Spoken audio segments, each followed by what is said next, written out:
You look at the Monopoly board, and the game is supposed to be really simple. You convert your cash into assets, and those assets generate cash flow when other people land on them. But in the real world, people are completely lost. I constantly find myself browsing the passive income subreddit, and the desperation is just crazy there. People are asking what actually works in 2026. I spent 6 months building an app and it got 0 users. I tried drop shipping and lost 2 grand. They're exhausted. They're looking for a cheat code. But as Caleb Hammer says on his financial audit show, math doesn't care about your feelings. The math says that if you are financing taquitos at 29% interest on the credit card while trying to figure out passive income, quote, quote, the house is on fire and you're pouring gasoline on it. You cannot build wealth if your foundation is consumer debt.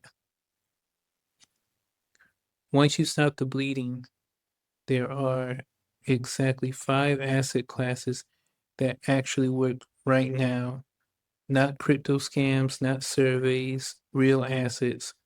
I'm a software engineer who has built systems for CEOs, doctors, judges, and Goldman Sachs traders. I've seen the back end in how the wealthy operate. They don't trade time for money. They build or buy the 5 asset classes we're going to go over right now. Number one, e-commerce is one of the first. Getting online gives you access to a huge chunk of people. But when I go on the entrepreneur subreddits, I see people failing at e-commerce every day. Why? Because they focus on the product, not the distribution. It's not the best product that wins. It's the best product that gets to the customer that wins. And that's distribution. I see them building a Shopify store, they source a product, and then crickets. They have no distribution, which is basically any builder's kryptonite. You can be so Luciferian to think that your own product, that people will just come flocking to it. But unless that's actually true and you're making next level technology, it usually doesn't happen. So that means you need to figure out how to market. How are you marketing? That's how you can tackle your distribution.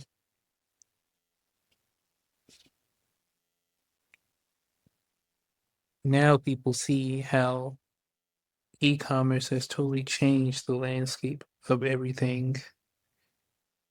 One of the next things along with e-commerce is digital products like PDFs, music, templates. You don't need $1 million in inventory.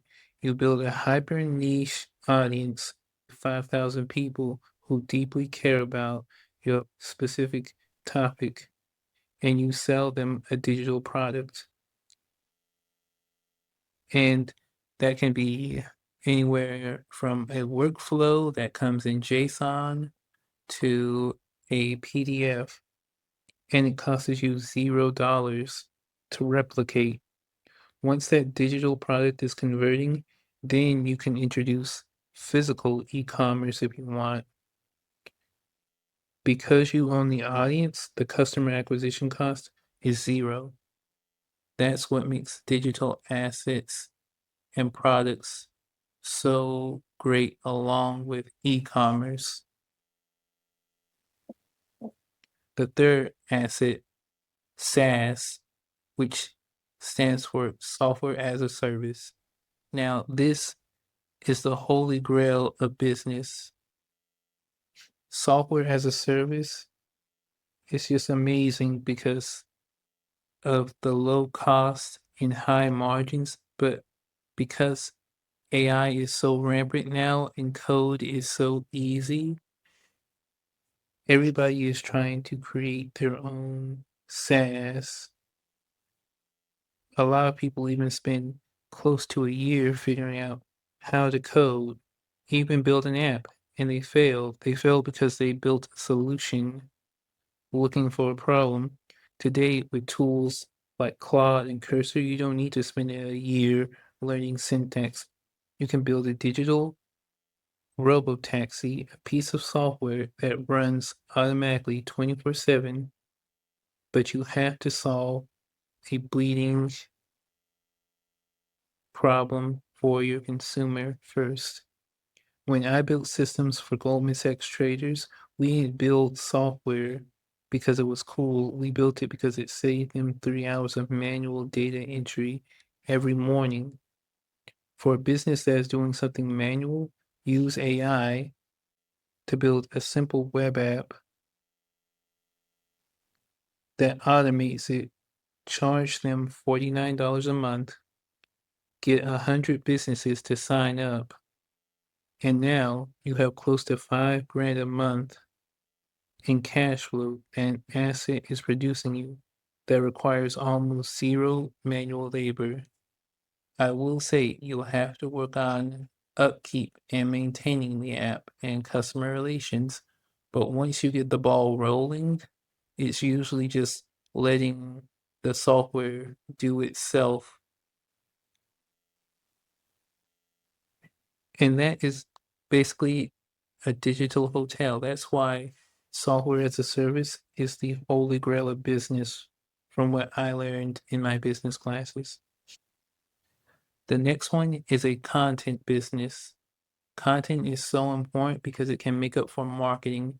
Businesses have two parts: their marketplace for sales and their marketing arm to get people to see them. Marketing is the number one most important thing of any business. Again, like I said, it doesn't matter how good your product is. If people don't know about you, then it really doesn't mean anything. So content solves that, along with valuable content paying and converting. Now, the problem I see where people go wrong in content is I see content creators are burning themselves out because they treat YouTube like a job. They record, edit, post, and pray to the algorithm.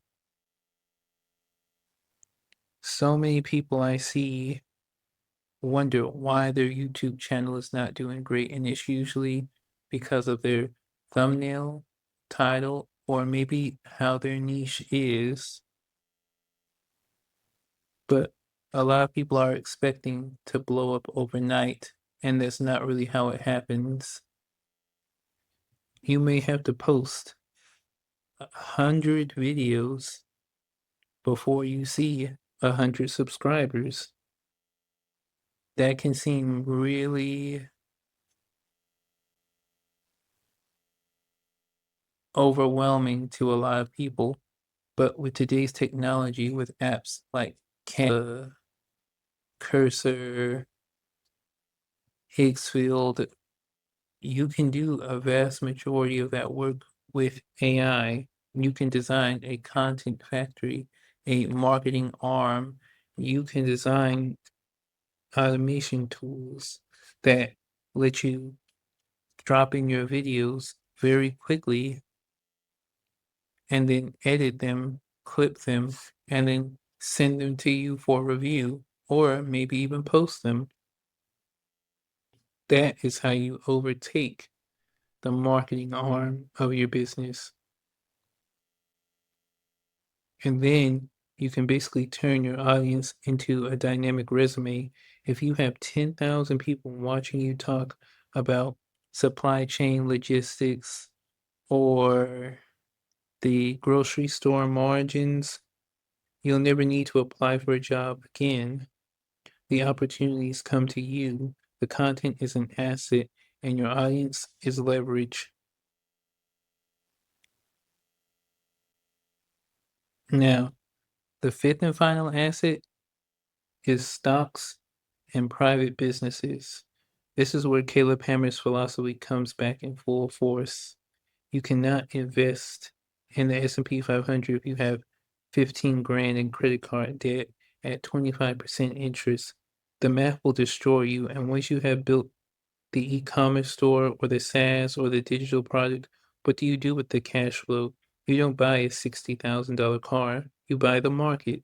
Stocks are the ultimate passive asset, but they are the last step in the chain, not the first. You use your active business, your sweat equity to generate the cash, and you use the stock market to preserve and multiply it. You have to stop looking for the easy way out. You have to stop being a consumer. You had to start becoming a creator.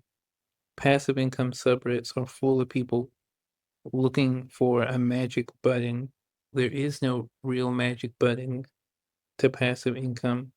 There's only disciplined creation of assets, whether it be e-commerce, digital products, software, stocks, art/content, and that's it. Now you can either audit your life, cut the BS spending, pick one of those 5 assets, and start building your own Monopoly board, or just keep waiting. If you want to hear more, check out more videos on the channel.